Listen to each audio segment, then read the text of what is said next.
Allons-y du côté de Njolé où le Premier ministre, chef du gouvernement, vient de procéder à l'inauguration du monument de l'Almami Samori Touré, résistant à la colonisation française en Afrique de l'Ouest et qui avait été emporté à Njolé vers la fin du 19e siècle dans une île qui porte désormais son nom. Les détails avec Edmund Moutinga, Olivier Antonio, Patrick Demabio.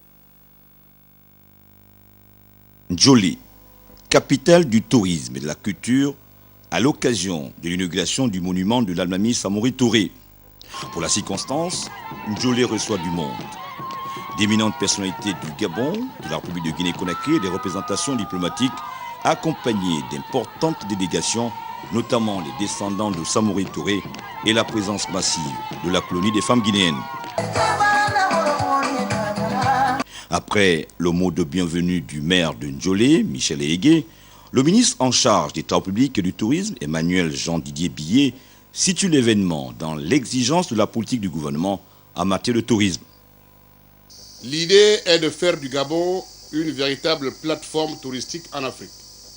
Aujourd'hui réunis sur l'île Samori pour l'inauguration de la stèle du résistant Samori Touré, le souhait du Gabon en général et des populations de Njolé en particulier est de faire de ce site un lieu à la fois de rencontre, de méditation, de pèlerinage, et ce dans le cadre de la promotion du tourisme.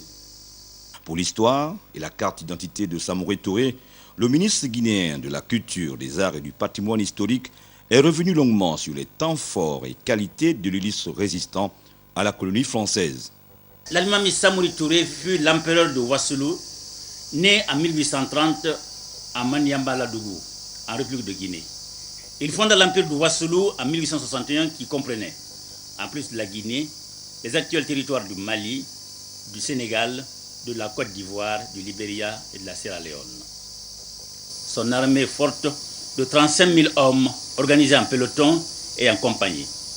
En février 1882, une expédition française a été déroutée et repoussée par ce grand stratège militaire qu'était l'Almami Samori Touré.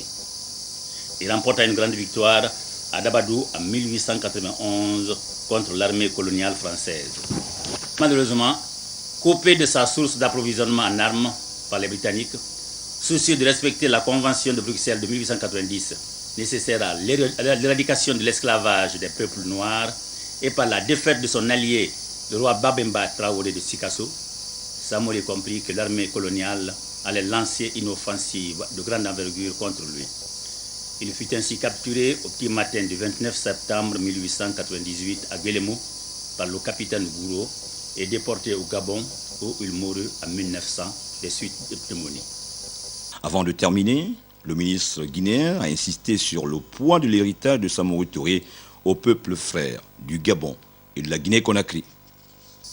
Samori nous a quittés, mais il nous a légué un héritage qui ne cessera jamais d'inspirer les peuples africains dans leur lutte pour la justice et la dignité. Il n'était pas seulement le Fama de la Guinée, mais aussi et surtout un héros pour tous les Africains.